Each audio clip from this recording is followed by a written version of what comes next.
a hablar sobre la voluntad de Dios. Y es fácil conocer la voluntad de Dios. Estudiamos la palabra de Dios y ahí está la voluntad de Él. ¿Qué es la voluntad de Dios? Él quiere que todos los hombres sean salvos. Pero, ¿cómo obedecemos la voluntad de Dios? Bueno, lo que vamos a tratar hoy es cuál es el requisito para obedecer la palabra de Dios o la voluntad de Dios. La voluntad de Dios la conocemos a través de su palabra. Él está escrita y también está escrita en nuestros corazones. Pero, ¿cómo hacemos para obedecer la voluntad de Dios? ¿Cuál es el requisito para obedecer la voluntad de Dios? Bueno, eso es lo que vamos a tratar en el día de hoy. Entonces los invito a que abran sus Biblias en Romanos, capítulo 12, verso 2. Libro de Romanos. El título de la enseñanza de hoy es Requisito para obedecer la voluntad de Dios. Romanos, capítulo 12, verso 2 nos dice: no os conforméis a este siglo. ¿Qué significa no os conforméis a este siglo? O sea, no hagas lo que la gente hace o lo que todo el mundo hace. Dice, sino transformaos por medio de la renovación de vuestro entendimiento, para que comprobéis cuál sea la buena voluntad de Dios, agradable y perfecta. O sea que la voluntad de Dios siempre es buena, agradable y perfecta. Pero para conocerla tenemos que renovar nuestro entendimiento, porque con nuestro entendimiento entenebrecido o influenciado por nuestras pasiones egoístas, no podemos ver la mano de Dios, no podemos ver la voluntad de Dios, no podemos ver el actuar de Dios, no podemos ver lo que Dios está haciendo alrededor nuestro. ¿Por qué? Porque siempre pensamos o queremos que Dios actúe a nuestro favor, que satisfaga nuestros deseos, que muchas veces son egoístas. Los deseos que nosotros tenemos para nosotros y que se los pedimos a Dios, muchas veces no nos conviene, y Dios nos va a dar siempre lo que nosotros necesitamos, no lo que le pedimos. ¿Y por qué? Porque a veces lo que le pedimos puede resultar peor para nosotros. Mejor es aceptar lo que Dios nos ha dado. Y si nosotros empezamos a ver la mano de Dios actuando en todas las circunstancias, podemos decir que tenemos fe. Esa es la verdadera fe. Cuando nosotros vemos el actuar de Dios, cuando vemos todo lo que Dios está haciendo alrededor nuestro. Lo que Dios quiere es que no hagamos lo que el mundo hace, que porque sea la moda, porque otros lo hacen o porque otras iglesias lo practican. No, cambiemos nuestra manera de pensar para que cambiemos nuestra manera de actuar. Eso es lo que se habla renovación, eso es lo que se llama renovación de nuestro entendimiento, para que podamos hacer lo que Dios quiere. No, muchos saben qué es lo que Dios quiere, la voluntad de Dios, cuál es la voluntad de Dios, pero en un momento dado de ofuscación terminamos haciendo lo que nosotros queremos y no lo que Dios quiere. Por eso en Romanos capítulo 8, verso 5 nos dice, porque los que son de la carne piensan en las cosas de la carne. Es decir, que si usted es de la carne, pues obviamente lo que le va a pedir a Dios son cosas de la carne para satisfacer sus necesidades o nuestras necesidades, que muchas veces son egoístas. Sigue diciendo, pero los que son del Espíritu, en las cosas del Espíritu. O sea, los que son de Dios van a pensar en las cosas de Dios. Entonces lo que Dios quiere es que hagamos siempre su voluntad. Pero ¿cómo hacemos para obedecer a Dios? Ahí está la gran pregunta, ¿verdad? La voluntad de Dios, ¿qué significa voluntad? Lo que Dios quiere para nosotros. Esa es la voluntad de Dios, lo que Dios quiere para nosotros. ¿Y qué es lo que Dios quiere para nosotros? Es que seamos libres. Libres para hacer el bien. Porque nosotros desde que nacemos con la voluntad carcomida o inclinado siempre a hacer el mal. Hacer el bien, pero ¿para qué Dios quiere que hagamos bien? Para que el mundo entero vea lo que hacemos y que no tengan nada que decir en contra de nosotros. O sea, que el mismo mundo sea testimonio de nosotros cuando nosotros actuamos bien. Pero si actuamos mal, el mismo mundo va a hablar mal de nosotros. Y también que hagamos bien y usando el dominio propio para no hacer lo malo. Por eso en 1 Pedro 2:15 nos dice, esta es la voluntad de Dios, que haciendo el bien hagáis callar la ignorancia de los hombres insensatos, como libres, no para hacer lo que tienen, como los que tienen libertad como pretexto para hacer lo malo, sino como siervos de Dios. Es decir, nosotros como siervos de Dios tenemos libertad para hacer lo bueno o para hacer lo malo, pero nuestra libertad es para hacer lo bueno, cuando nosotros sabemos y identificamos qué es lo bueno, cuando el Espíritu Santo vive en nosotros. Nosotros tenemos que obedecerle a Dios, por eso somos libres para obedecerle a Dios, pero no por miedo. No obedecemos a Dios porque nos va a mandar al infierno, ni porque nos va a mandar una plaga, ni porque nos va a castigar. No, lo obedecemos por amor. Esa es la verdadera obediencia, la obediencia que Dios quiere, que nosotros obedezcamos por amor. Y cuando nosotros obedecemos por amor, vamos a ser sabios y nos va a ir bien. Eso nos lo dice también en Proverbios 1:7, que dice, el principio de la sabiduría es el temor de Jehová. Los insensatos desprecian la sabiduría y la enseñanza. Y Dios quiere que nos vaya bien. Nos vaya bien cuando nosotros tenemos temor a Dios. Cuando nosotros obedecemos a Dios, Dios nos satisface, nos ayuda en nuestro caminar y nos va a ir bien. Y eso es lo que el Señor quiere, que nos vaya bien en todo momento. Dios seguirá siendo Dios, así nosotros lo desobedezcamos, pero Dios quiere que nos vaya bien. Por eso en Salmo 128 dice, bienaventurado. ¿Qué significa bienaventurado? Feliz, contento, agradecido. Ese es el bienaventurado, ¿verdad? Todo aquel que teme a Jehová, que anda en sus caminos, porque es que esos son los caminos de Dios, los mandamientos de Dios, es para que nos vaya bien. No es porque Él sea un Dios prepotente que quiere que lo obedezca simplemente para satisfacer su ego. Dios no tiene ego. Entonces, todo lo que Dios manda a través de su palabra es para que nos vaya bien. Y lo confirma el Salmo 119, verso 1, dice, bienaventurados los perfectos de camino, los que andan en la ley de Jehová. Es decir, que nosotros andamos en la ley de Dios, vamos a ser bienaventurados. Y eso es lo que el Señor quiere, que nosotros seamos bienaventurados. Pero ¿qué pasa? Hay un problema para obedecer la ley de Dios.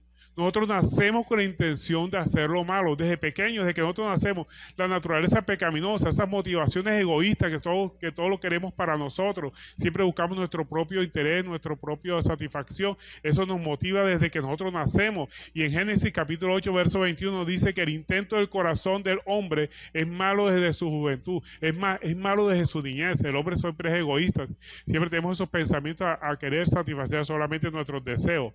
Y en Salmo 151, verso 5, aquí vemos cómo David reconoce, dice, he aquí en maldad he sido formado y en pecado me concibió mi madre. Es decir, que desde que él estaba concebido, David lo reconoció de que era pecador. Y eso es lo que tenemos que reconocer nosotros, de que somos pecadores desde que nacemos. Porque si nosotros no reconocemos que somos pecadores, no necesitamos un Salvador. Pero si usted reconoce que es pecador, es cuando necesita un Salvador, y para eso vino Cristo, para dar su vida por todos aquellos que reconocen que son pecadores y que solamente la sangre, el trabajo de Cristo en la cruz del Calvario, ese sacrificio de Cristo en la cruz del Calvario es que los puede libertar de esa intención pecaminosa con la que nacemos. Cuando nosotros nos dejamos arrastrar por esa inclinación pecaminosa, traemos castigo, consecuencias de parte de Dios, porque Dios nos lo señala en su palabra cuando dice en Isaías 5:20, hay de lo que los buenos llaman malo y a los malos llaman bueno. Es decir, que nosotros nacemos con los deseos invertidos. A lo bueno le llamamos malo y a lo malo le llamamos bueno. Y que hacen de la luz tiniebla y las tinieblas luz, que ponen lo amargo por dulce y lo dulce por amargo. ¿Cómo hacemos nosotros para cambiar? Obedeciendo la palabra de Dios, pero lo obedecemos por amor, no por temor a que nos vaya mal, sino que el Señor quiere que nos vaya bien, para evitar los castigos que nosotros mismos acarreamos por la desobediencia de Dios. Dios nos ha trazado un plan perfecto para que nos vaya bien en este andar, para que vivamos bienaventurados. Y también traemos castigo no solamente con respecto a Dios cuando le desobedecemos, sino con respecto a los hombres, como todas las autoridades que nosotros tenemos, que Dios pone en nuestro camino, es para que nos vaya bien, así sean esos jefes prepotentes o imponentes o mala gente, podríamos decir, Dios lo permite en nuestra vida, es para que nos vaya bien. Por eso en Romanos 13:2 dice, de modo que quien se opone a la autoridad, o sea, todas las autoridades han sido puestas por Dios, pero el que se opone a la autoridad, dice Romanos 13:2, dice, el que se opone a la autoridad a lo establecido por Dios resiste, y los que lo resisten acarrean condenación para sí mismos. Todas las autoridades han sido puestas por Dios, los padres, los profesores, los jefes que tengamos nosotros en un momento dado, todas esas personas han sido puestas por Dios.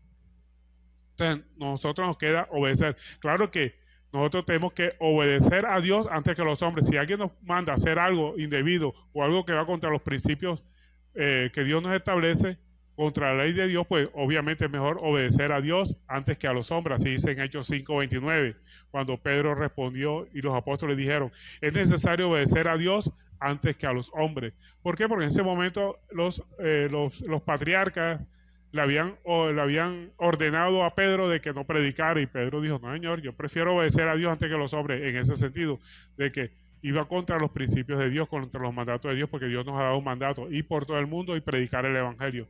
Mientras que los jefes o las autoridades no se opongan a este principio, pues nosotros tenemos que obedecer a los jefes, así sean malos, así sea el peor de los jefes que tengamos en un momento dado.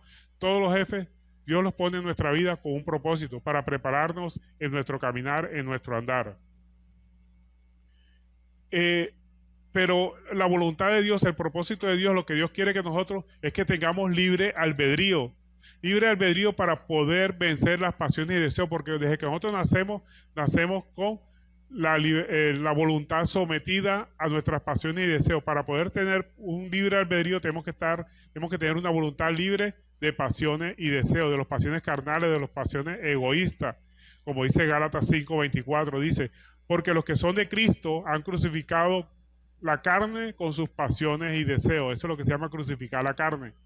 Pero solamente podemos tener libre albedrío si reconocemos nuestra condición pecaminosa, porque es como el enfermo. Mientras el enfermo no reconozca que está enfermo, no puede hacerse un buen tratamiento para curarlo de una enfermedad. Así espiritualmente nosotros tenemos que reconocer que somos pecadores desde que nacemos. El pecado coloca enemistad entre Dios y los hombres. Muchas personas dicen, yo no tengo problema con Dios, tengo problema con mi vecino. Vea, si usted tiene problema con alguien, tiene problema con Dios. ¿Por qué? Porque Dios quiere que todos vivamos en paz, vivamos sosegadamente, vivamos amorosamente unos con otros, que no haya rencores ni rencillas entre nosotros. Y eso lo reconoció David en el Salmo 51. A mí me gusta mucho el Salmo 51, el cual lo recomiendo para que aprendan a pedirle perdón a Dios. El Salmo 51, en el verso 4, dice David, contra ti solo he pecado. Él reconoció que era pecador. Él había mandado matar a alguien, había fornicado, había adulterado con una mujer que no era su esposa. Y obviamente, entonces, ¿qué pasó? Él reconoció después que eso que había hecho, ese pecado, no fue contra esas personas, fue contra Dios. Por eso dijo David, contra ti solo he pecado y he hecho lo malo delante de tus ojos, para que sea reconocido como justo en tu palabra y tenido por puro en tu juicio. Entonces, tenemos que reconocer que somos pecadores. Entonces, solamente tenemos libre albedrío cuando reconocemos nuestra condición de pecadores y si somos hijos de Dios. Pero para ser hijo de Dios, tenemos que haber experimentado el nuevo nacimiento. El nuevo nacimiento, porque hay una concepción errada que una doctrina o secta religiosa dice que todos somos hijos de Dios. Eso es falso, no todos somos hijos de Dios. Todos somos criaturas de Dios. ¿Quiénes son los hijos de Dios? Bueno, la Biblia nos dice quiénes son hijos de Dios. En Juan 1:12 nos dice quiénes son los verdaderos hijos de Dios. Juan 1:12 nos dice, mas todos los que le recibieron, o sea, recibieron a Cristo, a los que creen en su nombre, les dio la potestad de ser hechos hijos de Dios. ¿Ve? Aquí entonces la Biblia nos demuestra que no todos son hijos de Dios. Todos somos criaturas de Dios. Los que son hijos de Dios son los que reconocen a Cristo, los que lo reciben en su corazón, los que creen en su nombre, los cuales no son engendrados de sangre ni de voluntad de carne, ni de voluntad de varón, sino de Dios. Son engendrados por la voluntad de Dios. Tendremos libre albedrío solamente si somos hijos de Dios. Y para ser hijos de Dios tenemos que creer en el Evangelio. Pero la pregunta es, ¿qué es el Evangelio? Muchos se han preguntado, ¿qué es el Evangelio? El Evangelio está resumido en 2 versículos, podríamos decirlo. En 1 Corintios 15:3, aquí nos resume lo que es el Evangelio. El Evangelio dice, 1 Corintios 15:3, porque primeramente os he enseñado lo que asimismo recibí, que Cristo murió por nuestros pecados conforme a las Escrituras, y que fue sepultado y resucitó al tercer día conforme a las Escrituras. En otras palabras, el Evangelio es eso, que Cristo murió por nuestros pecados. Si usted cree que Cristo murió por sus pecados, ya usted está perdonado de los pecados. ¿Cuáles pecados? ¿Los presentes, los futuros o los pasados? De todo, usted ha sido perdonado por los pecados pasados, presentes y futuros. Y tenemos que experimentar ese nuevo nacimiento que nos da una nueva vida en Cristo Jesús. Somos nueva criatura. Pero cuando nosotros somos nuevas criaturas en Cristo Jesús, tenemos que cambiar nuestra forma de pensar. Ya dejemos de dejar de pensar carnalmente para empezar a pensar espiritualmente. Por eso Efesios 5:22 nos dice, en cuanto a la pasada manera de vivir, despojado del viejo hombre, que está viciado conforme a los deseos engañosos. ¿Vio? De nosotros es que nacemos engañados con los deseos carnales que tenemos. Son engañosos esos deseos. Dice, y renovados en el espíritu de vuestra mente y vestidos del nuevo hombre creado según Dios en la justicia y santidad de la verdad. Entonces, la voluntad de Dios, Él quiere es que seamos salvos. ¿Salvos de qué? Salvos presentes de la esclavitud del pecado. De la esclavitud del pecado que nos arrastra nuestra vana manera de vivir, en la que solamente queremos satisfacer nuestros pecados, nuestros deseos egoístas. Por eso en 1 Timoteo 2:4 nos dice, el cual quiere que todos los hombres sean salvos y vengan al conocimiento de la verdad. Eso es lo que Dios quiere en el fondo, que todos sean salvos y vengan al conocimiento de la verdad, que dejen de sucumbir a sus deseos egoístas, hacer lo que su carne, su deleite, sus pasiones, sus bajos deseos los llevan a hacer. Y que evitemos así la condenación futura, la condenación eterna del alma, como dice Mateo 25:41. Entonces dirá también a los de izquierda: apartados de mí, malditos, al juego eterno preparado para el diablo y sus ángeles. El infierno fue preparado para Satanás y sus ángeles, no fue preparado para el hombre. Pero los que desobedecen a Dios, pues serán lanzados a ese lugar. Ahora miremos lo que nos dice Deuteronomio 29:29. Aquí nos habla de cosas secretas que Dios tiene y cosas que son demostradas o palpables que nosotros podemos seguir según la palabra. Deuteronomio 29:29 nos dice: las cosas secretas pertenecen a Dios, y esas son difíciles que nosotros las conozcamos, ¿verdad? Las cosas secretas pertenecen a Jehová nuestro Dios, más las reveladas, o sea, las que están escritas en su palabra, son para nosotros y para nuestros hijos para siempre, para que cumplamos todas las palabras de esta ley. Tenemos que tener en cuenta algo, que la voluntad de Dios es inexorable. ¿Qué significa que es inexorable? Que es inevitable. Siempre se cumplirá si nosotros no querramos. Siempre se va a cumplir esa voluntad de Dios. No se deja vencer por ruegos nuestros que nosotros hagamos.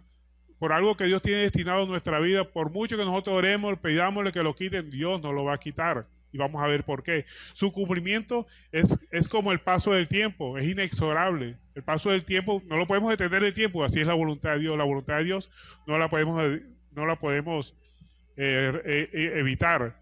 Tenemos que aceptarla. Aceptarla, ¿por qué? Porque sabemos que todo es para nuestro bien, así dice Romanos 8:28, que lo que le sucede conforme a su propósito son llamados, todo es para su bien. Todo lo que el Señor permite en nuestra vida es para nuestro bien, pero tenemos que saber pedir. Nosotros podemos pedir lo que querramos, eso sí, porque nosotros somos libres en una oración pedir el cielo y la tierra del Señor. Pero ¿qué pasa? Hay cosas que Dios no nos va a dar, porque son para nuestros propios deleites egoístas, y Dios no nos lo va a conceder. Así nos dice Santiago 4:3, que hay muchas cosas que nosotros podemos pedir al Señor y el Señor no nos las va a conceder nunca. Santiago 4:3 nos dice: pedís y no recibís porque pedís mal, para gastar en vuestros deleites. Oh almas adúlteras, dice el verso 4, oh almas adúlteras, ¿no sabéis que la amistad del mundo es enemistad contra Dios?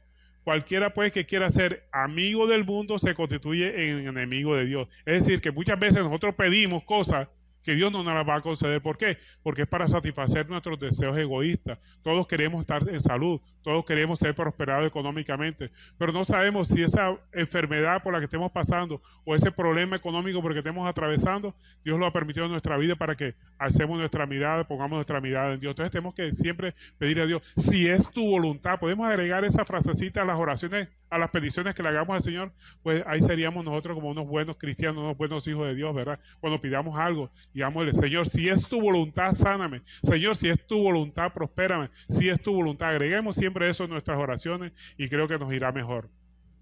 Así reconocemos que Dios tiene la soberanía absoluta sobre nuestra vida. Es mejor someternos. La mayor tentación que puede entrar el hombre, ¿cuál es?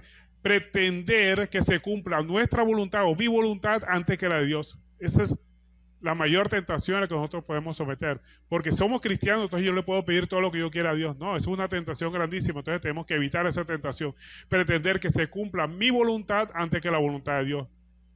Esa es una gran tentación, pero al final Dios siempre va a cumplir su voluntad sobre nosotros.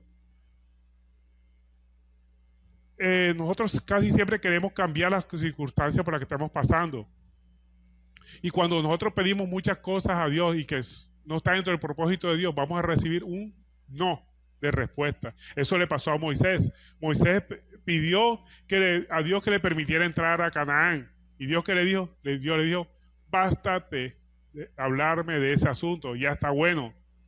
Por mucho que le rogó Moisés. Miremos lo que nos dice. Vamos a mirar esa historia, parece interesante. Deuteronomio 3:23.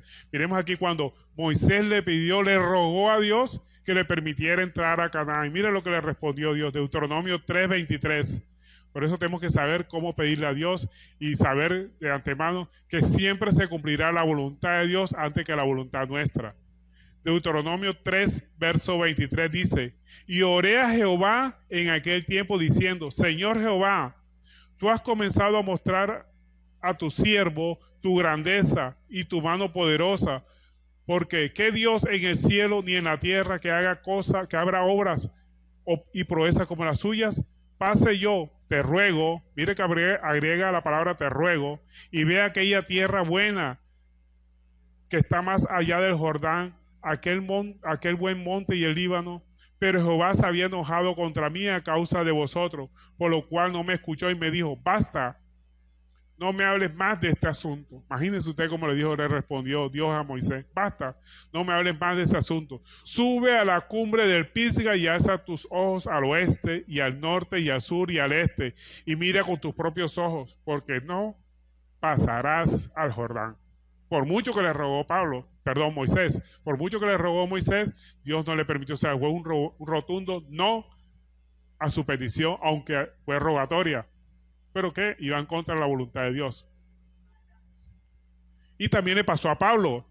Pablo pidió que le quitara el aguijón en la carne, pero ¿qué pasa? Que Dios no se lo quitó porque el objetivo de Dios, pues obviamente era evitar la vanagloria, porque hay muchos ministros que entran en vanagloria porque Dios le ha facilitado, le ha cumplido algunas de sus peticiones, pues podría entrar en vanagloria pensando que Dios le va a quitar todo lo que la persona pida. No, pero no es así, ¿verdad? Según de Corintios 12:7, aquí nos muestra que Pablo le rogó al Señor que le quitara el aguijón que tenía en ese momento, y Dios le dijo que no. Miremos lo que nos dice 2 Corintios 12, verso 7. Y para que la grandeza de las revelaciones no me exaltase desmedidamente, me fue dado un aguijón en mi carne, un mensajero de Satanás que me abofetee, para que no me enaltezca de sobremanera. Respecto del cual 3 veces he rogado al Señor que lo quite de mí, y me ha dicho, bástate mi gracia, porque mi poder se perfecciona en la debilidad. Por tanto, dice Pablo, de buena gana me gloriaré más bien en mis debilidades, para que repose sobre mí el poder de Cristo. Entonces él aprendió que contra la voluntad de Dios no se puede. Tenemos nosotros siempre que aceptar la voluntad de Dios. Tenemos que conocer primero que todo cuál es la voluntad de Dios en nuestra vida. Dios es lo que Él quiere es que seamos salvos. Él quiere que seamos libres de nuestra vana manera de vivir egoístamente, solamente para satisfacer nuestros deseos caprichosos, nuestros deseos egoístas. ¿Cómo conocemos la voluntad de Dios? Tenemos que hacer lo que a Dios le agrada, echar a un lado nuestras pasiones, nuestros deseos. Por eso tenemos que morir a nuestros deseos egoístas, presentarnos como nuestro sacrificio, presentarnos nosotros como sacrificio vivo. ¿Qué significa ser sacrificio vivo? Es ese que no pidamos o no busquemos que se satisfagan nuestros deseos, sucumbir a nuestros deseos. Por eso en los evangelios usted ve que cuando Jesús le preguntaron cuando le dan una cachetada a una persona, le dijo, ¿qué le dijo Jesús? Si te dan una cachetada, coloca la otra mejilla. Si te pegan una mejilla, coloca la otra mejilla. ¿Eso qué significa? Que cuando nosotros nos ofenden, no es que literalmente pongamos la otra mejilla o pidamos que nos ofendan nuevamente. No, es porque cuando nosotros nos ofenden nos provoca ¿qué? Devolver la ofensa con otra ofensa. Entonces es que no sucumbamos a esa intención o ese deseo que nosotros queremos ofender a la otra persona, sino que sacrificamos nuestro deseo egoísta y no respondemos una agresión con otra agresión. Eso es poner la otra mejilla. Porque cuando nosotros respondemos a una agresión, estamos devolviendo la bofetada o la cachetada. Entonces lo que dice es que pongamos la otra mejilla. ¿Qué quiere decir poner la otra mejilla? No responder a una agresión con otra agresión. O sea, en otras palabras, hacer el bien aunque nos estén haciendo el mal. Pagar bien cuando nos están haciendo mal. Y eso es lo que Dios quiere que nosotros hagamos. Entonces hay que presentarnos como un sacrificio vivo. El sacrificio vivo es eso, no sucumbir a nuestras pasiones, a nuestros deseos. Eso es un acto de adoración. Vea, el mayor acto de adoración a Dios no es ese levantar las manos. No, claro, si usted quiere levantar la mano y cantar una alabanza, perfecto, hágalo. No tenemos nada contra eso. Pero la mejor acto de adoración es la obediencia. No sucumbir a nuestras pasiones, a nuestros deseos. Ese es el mejor acto de adoración. Miremos lo que nos dice al respecto Romanos capítulo 12, verso 1. El mayor acto de adoración que podemos hacer es la obediencia a la palabra de Dios. Romanos capítulo 12, verso 1 nos dice, así que hermanos, os ruego por las misericordias de Dios que presentéis vuestros cuerpos en sacrificio vivo, santo, agradable a Dios, que es vuestro culto racional. Aquí nos dice, podríamos resumirlo, que el mayor acto de adoración que podemos hacer es presentar nuestro cuerpo como sacrificio vivo, no sucumbir a nuestras pasiones, a nuestros deseos egoístas y obedecerlo a Él. Ese es el mayor acto de adoración que nosotros podemos hacer. Ahora, ¿cómo conocemos la voluntad de Dios? Tenemos que vivir en el Espíritu. no seguir los razonamientos que parecen tener sabiduría, como la filosofía. Usted lee la filosofía y parece tener cordura. Por eso en Colosenses 2:8 nos dice: mirad que nadie nos engañe por medio de filosofía y huecas sutilezas, según tradiciones de los hombres, conforme a los rudimentos del mundo y no según Cristo. Las filosofías son maneras de pensar o de ver las cosas muy bonitas. Y usted ve esas palabras de los filósofos, unas elocuencias admirables, pero que al final son palabras vacías que no tienen ningún efecto contra los deleites de la carne. Y otras veces se toman versículos fuera de contexto. Entonces, vivir en el Espíritu significa alimentar nuestra fe para que podamos actuar conforme a nuestra fe, porque la verdadera fe es la fe viva. Porque muchas personas dicen que tienen fe, pero tener fe no vale mucho, porque hasta los demonios tienen fe. Fe es creer en Dios, pero no hacer nada. Eso es una fe muerta. La fe viva, ¿cuál es? Aquella fe que usted actúa conforme a esa creencia. Obras. Dios quiere obras fundadas en la fe. La salvación no es por obra. La salvación es por fe, pero por fe usted hace obras fundadas en la fe. Es decir, que si usted es salvo, verdaderamente salvo, usted hace buenas obras fundadas en la fe, pero hace buenas obras no para ser salvo, sino porque ya es salvo. O sea que tenemos que tener fe y obras que demuestren nuestra fe. Romanos 10:17 nos dice: así que la fe es por el oír y el oír la palabra de Dios. O sea, nuestra fe se cimienta en la palabra de Dios. Pero esa palabra de Dios nos obliga a obedecer a Dios, o sea que tenemos que hacer obras fundadas en esa fe. Y eso es lo que se conoce como fe viva, una fe fundada, demostrable con obras. El apóstol Pablo dijo: ¿tú tienes fe? Pues demuéstrame tu fe por tus obras, porque yo te demuestro por mis obras mi fe. Eso se llama tener una fe viva. Pero para tener una fe viva tenemos que renovar nuestro entendimiento para que podamos cambiar nuestra forma de pensar, nuestra forma de actuar. Así nosotros podremos saber todo lo que es bueno, agradable y perfecto. Para concluir, ya para terminar, podríamos decir que la voluntad de Dios siempre es buena, agradable y perfecta. El problema es que nosotros no tenemos visión o no tenemos fe para ver el actuar de Dios. Pero siempre la voluntad de Dios es buena, agradable y perfecta. Y cuando nosotros aceptamos su palabra, empezamos a ver ese actuar de Dios a nuestro alrededor. Y por eso una persona que realmente tiene fe y que ve la mano de Dios en todo su actuar, usted la ve gozosa en medio de una aflicción, gozosa en medio de una prueba, gozosa en medio de la enfermedad, gozosa en medio de un problema económico, gozosa en todas las circunstancias, inclusive gozosa cuando le va bien, pero un gozo que no es para que se enaltezca, sino dándole gracias a Dios. Cuando a nosotros nos va bien, tenemos que cantar alabanza, tenemos que exaltar el nombre de Dios para que no nos creamos más que otros. Y cuando nos está yendo mal, tenemos que reconocer que Dios está trabajando en nosotros para que no nos achicopalemos y para que sepamos que Dios tiene el control de todas las circunstancias de nuestra vida. Entonces lo que Dios quiere es que nosotros nos mantengamos siempre en obediencia a su palabra y buscando siempre que se dé la perfecta y buena voluntad de Dios en cada uno de nosotros. Entonces, la voluntad de Dios solamente la pueden ver los que han experimentado la transformación, es decir, lo que se conoce como la conversión o santificación de la persona.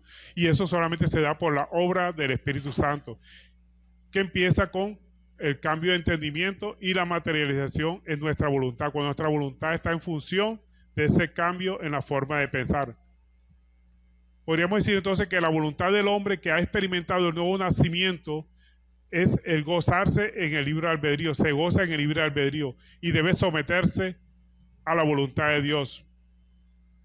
Pero cuando el hombre, el que es el Hijo de Dios, se somete a la voluntad de Dios, es la esencia de todos los hijos de Dios. Nuestro Señor Jesucristo se sometió a la voluntad de Dios y nosotros tenemos que someternos a la voluntad de Dios como buenos hijos de Dios.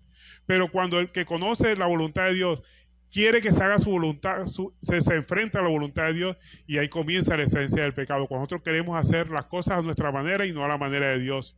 Solamente Dios es el que tiene la capacidad para elegir todas las cosas que nos pueden ir bien a cada uno de nosotros. Entonces el requisito que Dios quiere de nosotros para obedecer la palabra de Dios, el que nos ha dado, es para que hayamos experimentado el nuevo nacimiento. Ese es el requisito fundamental para que nosotros podamos obedecer la palabra de Dios, que experimentemos el nuevo nacimiento. Por eso 1 Juan 3:9 nos dice, ya para terminar y concluir, 1 Juan 3:9 nos dice: todo aquel que es nacido de Dios no practica el pecado, porque la simiente de Dios permanece en él y no puede pecar porque es nacido de Dios.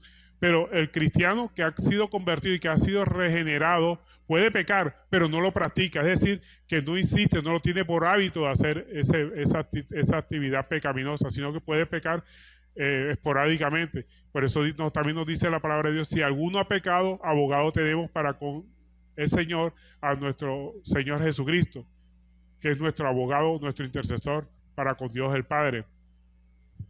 Pero el que es nacido de Dios no practica el pecado, es decir, no lo tiene por costumbre. Y esa es la voluntad de Dios, que nosotros obedezcamos la palabra de Dios. Entonces, el requisito para obedecer la voluntad de Dios es el nuevo nacimiento espiritual. Amén. Bueno, y esta ha sido la enseñanza por el día de hoy. Espero que la atesoren en su corazón y lo más importante, que la pongan por obra. Damos gracias al Señor por esta palabra y a ustedes por habernos escuchado.